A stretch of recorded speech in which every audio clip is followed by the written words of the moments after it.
예수와 함께 식탁에 앉은 사람들 중 하나가 이 말씀을 듣고 예수께 말했습니다. 하나님 나라에서 먹는 사람은 복이 있습니다. 예수께서 대답하셨습니다. 어떤 사람이 큰 잔치를 준비하고 손님들을 많이 초대했다. 잔치가 시작되자 그는 종을 보내 자기가 초대한 사람들에게 이제 준비가 다 됐으니 오십시오 라고 했다. 그러나 그들은 한결같이 핑계를 대기 시작했다. 어떤 사람은 내가 이제 막 밭을 샀는데 좀 가봐야겠습니다. 부디 양해해 주십시오 라고 했고, 다른 사람은 내가 황소 5쌍을 샀는데 어떤지 가보는 길입니다. 부디 양해해 주십시오 라고 했다. 또 다른 사람도 내가 결혼을 해서 갈 수가 없습니다 라고 했다. 그 종이 돌아와 주인에게 그대로 전했다. 그러자 그 집주인은 화가 나 종에게 명령했다. 당장 길거리와 골목으로 나가 가난한 사람들과 지체에 장애가 있는 사람들과 보지 못하는 사람들과 걷지 못하는 사람들을 데려오너라. 종이 말했다.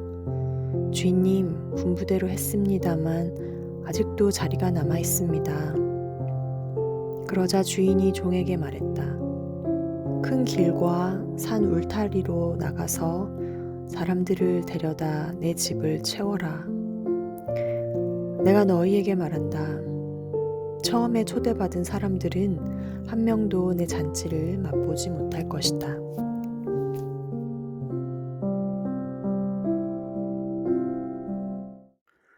오늘 말씀에서 먼저 초청받은 사람들은 유대 사람들을 뜻하는데 그들은 이 핑계 저 핑계를 대면서 예수님을 통한 구원을 받아들이지 못했습니다.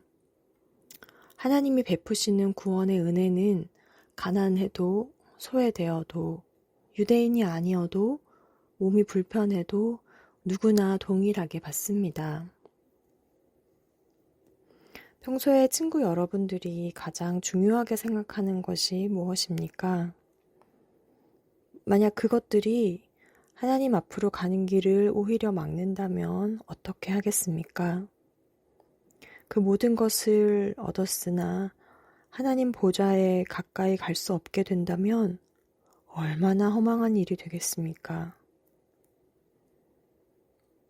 하나님 앞에 섰을 때 상급이 되지 못할 것들을 쫓아서 산다면 삶을 허비하는 것입니다.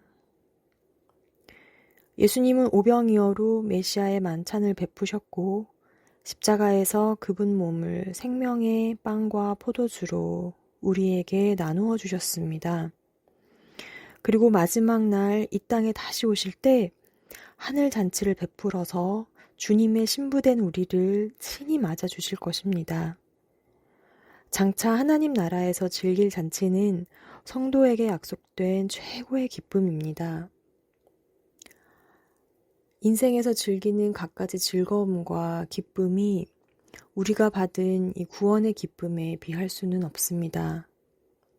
아무리 크고 화려하고 멋진 파티에 초청받았어도 문을 열고 입장하지 않으면 잔치를 즐길 수가 없습니다. 부르심에 응답하여 하나님의 꿈에 참여하지 않으면 잔치에 초대받지 않은 사람과 다름없습니다. 오히려 주님은 초청하지 않은 이들로 천국 잔치를 채우십니다. 성경이 쓰여진 이 시대의 관점에서 본다면 사실 우리는 이 큰 길과 산 울타리에 있던 사람들입니다. 그러나 하나님은 우리를 온전히 그분의 은혜로 건져주셨습니다. 구원해 주셨습니다.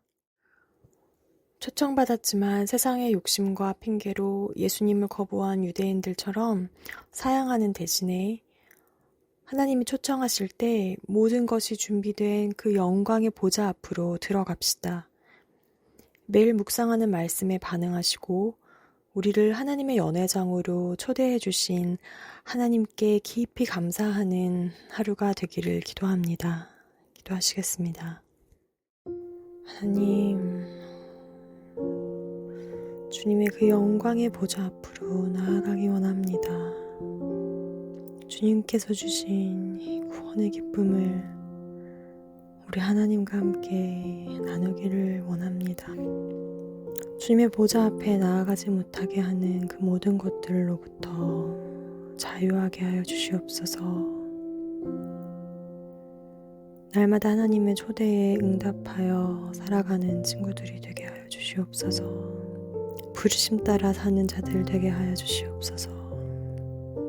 구원의 기쁨이 깊이 간직되어서 그 기쁨의 원동력으로 살아가는 자들 되게 하시고, 우리가 여기서 주님의 영광의 보좌 앞에 나아갈 때에 주님의 연회 안에서 기쁨을 누리는 자들 되게 하여 주시옵소서. 예수 그리스도의 이름으로 기도합니다.